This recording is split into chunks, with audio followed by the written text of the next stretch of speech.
Olá pessoal, tudo bem? Eu aqui do meu cantinho, você aí nos prestigiando, sejam muito bem-vindos ao nosso canal, ao canal do arroba Prof. J. Bosco Direito. Estamos aqui para trocarmos ideias, figurinhas, e hoje especificamente nós vamos falar sobre o direito das pessoas com deficiência. Também foi uma solicitação de um dos nossos seguidores. Aliás, muito obrigado. E para você ainda que não se inscreveu no nosso canal, por favor, se inscreva. Esse canal está ficando muito bacana graças a você, tá bom? Sugira temas como esse, para a gente usar um linguajar bem simples, bem nosso do dia a dia, sem esse juridiquês que a gente está acostumado, tá bom? Então, estamos acostumados, claro, obviamente, em sala de aula, mas no dia a dia a coisa não é bem assim. Mas a pessoa que sugeriu esse tema, pessoal, olha só, diz o seguinte: olha, é muito interessante como as pessoas são desrespeitadas só porque têm deficiência. Olha que interessante. Deficiência não quer dizer necessariamente ineficiência. São pessoas com limitações, isso é óbvio, isso é tranquilo. E eu costumo dizer que essa, aspas, deficiência não é apenas física, que limita movimentos, que limita capacidade, produtividade. A idade, por exemplo, é humanamente impossível querer esperar de uma pessoa de 80, 90 anos o mesmo desempenho do que um jovem. Ô, professor, isso é óbvio. Que bom, é claro que é óbvio, mas as pessoas não entendem, eu acho, não entendem isso, né? Porque dizem o seguinte: olha, são pessoas improdutivas, ineficientes, que não prestam. Há uma coisa interessante, nós não vamos entrar em detalhe agora, mas tenho visto umas matérias aí interessantes, no sentido de chamar a atenção.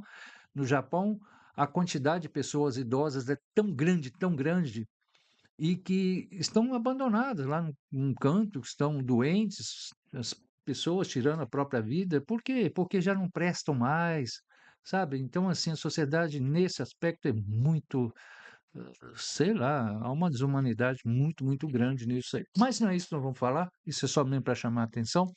Mas nós, quais são os direitos das pessoas com deficiência, né? O que que diz a lei brasileira a esse respeito? Gente, isso é muito abrangente, né? Porque as pessoas com deficiência têm os direitos assegurados pela Constituição Federal, nossa, pelo Estatuto da Pessoa Idosa com Deficiência, é a Lei 13.146 dois, de 2015, e também tratados internacionais retificados aí pelo Brasil. Então, o que importa aqui a gente trazer como reflexão é exatamente isso. Essa legislação ela promove a inclusão social, o respeito à dignidade e a autonomia dessa população. O que que a lei garante, mais assim objetivamente? Educação inclusiva. Ah, mas vai estudar para quê? Uai, qual que é o problema? Não tem aquele jargão popular que conhecimento não ocupa lugar? E daí? Ah, mas ela não aguenta produzir, operar um equipamento, digamos, uma siderurgia, uma ponte rolante, um laminador, enfim, alguma coisa assim. Uai, mas e o desenvolvimento intelectual? Ela pode ser produtiva, por exemplo, aprendendo a fazer relatórios, né? Uma contabilidade, questões jurídicas, por que não? Então, primeiro, essa questão da educação inclusiva. São muitos recursos tecnológicos voltados, né, para atender a necessidade dessas pessoas, desse público. Por exemplo, materiais adaptados com aquele código Braille, né, dentre outras tecnologias. Saúde, na área da saúde, atenção integral, e acessível à saúde, com diagnóstico precoce. Por quê? Porque, querendo ou não, são pessoas com uma vulnerabilidade muito maior em termos de saúde.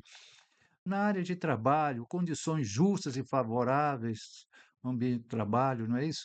Tem uma lei que garante a essas pessoas o acesso ao trabalho, assim, de forma mais específica, em que as empresas se obrigam a contratar pessoas, eu não me lembro exatamente a quantidade ou o percentual de pessoas portadoras de necessidades especiais, que é uma outra analogia, né, que se faz para as pessoas com deficiência, acessibilidade a é uma outra um direito, né, que é garantido. Acessibilidade aqui, ambientes, produtos, serviços, mobilidade, comunicações acessíveis. A questão da mobilidade, por exemplo, já foi muito drástica na cidade onde eu moro, não tinha aquelas rampinhas de acesso para o cadeirante, por exemplo. Isso é terrível, né?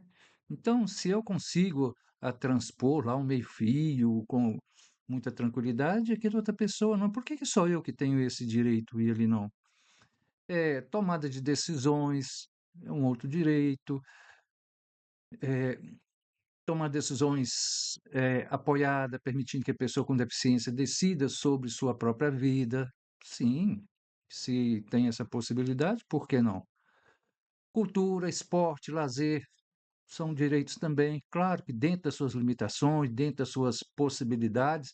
Não vai colocar um cadeirante necessariamente para jogar futebol, embora na Olimpíada aqueles campeonatos paralímpicos, né, eu acho que é muito interessante, pessoal de cadeira de roda, jogando basquete e tal, aquele negócio todo. Então, são equipamentos que são adaptados. Quer dizer, não pode condenar essas pessoas, portadores de deficiência, ao ostracismo, né? O que eu disse é, a deficiência não significa necessariamente ineficiência. Uma outra coisa muito séria, pessoal, muito séria, um direito, né, que eles são assistidos, é a questão do combate à discriminação. São pessoas que sofrem uma discriminação muito, muito grande por parte da sociedade. eh, o fato de literalmente torcer o nariz para essas pessoas, não dar, vulgarmente, não dar ideia para que elas dizem, não, não é por aí, né? Então, eh, punir esses atos de discriminação, por assim dizer, e exclusão, reforçando a necessidade de conscientização para combater, né, o chamado capacitismo. Nós já gravamos aqui um vídeo sobre isso, sobre essa questão do capacitismo, né? Tem muita gente que tem capacidade física, mas não tem capacidade intelectual. Então isso aí é uma bobagem, sabe, vai criando determinadas coisas que são terríveis. Direitos civis.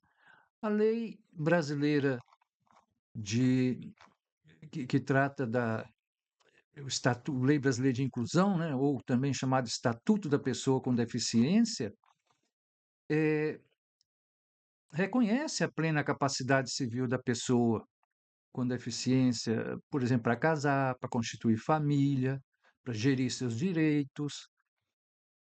Obviamente, existem determinadas doenças tão incapacitantes, por exemplo, doenças mentais, né? Aí é diferente, pessoal. Aí nós não estamos falando da exceção, nós estamos falando assim da generalidade. Então, como resumo, só para a gente fechar aqui, quais são os princípios básicos da Lei Brasileira de Inclusão?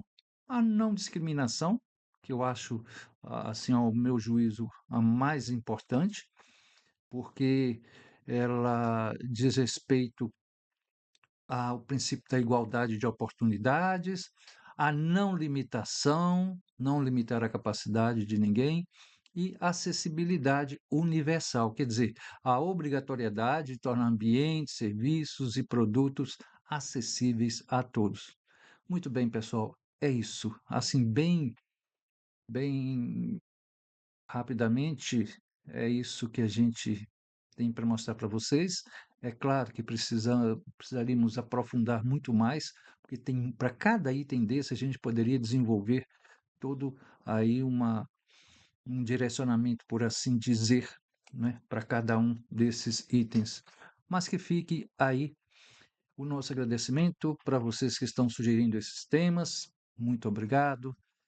E não se esqueça de acionar o sininho para você receber informações sempre às terças e quintas, por volta do meio-dia. E aguarde o próximo tema. Já vou dizer para você ficar ligado, né? para o próximo vídeo, é como funciona a delação premiada no Brasil. Hã? Você já viu falar nisso? Você está louco? Você vai falar isso? Vou. Vou dizer sobre a lei que institui e como é que funciona isso. E se é bom ou ruim, o que que você acha? Deixe o seu comentário. Um abraço, pessoal. Até daqui a pouco. Até mais. Tchau, tchau.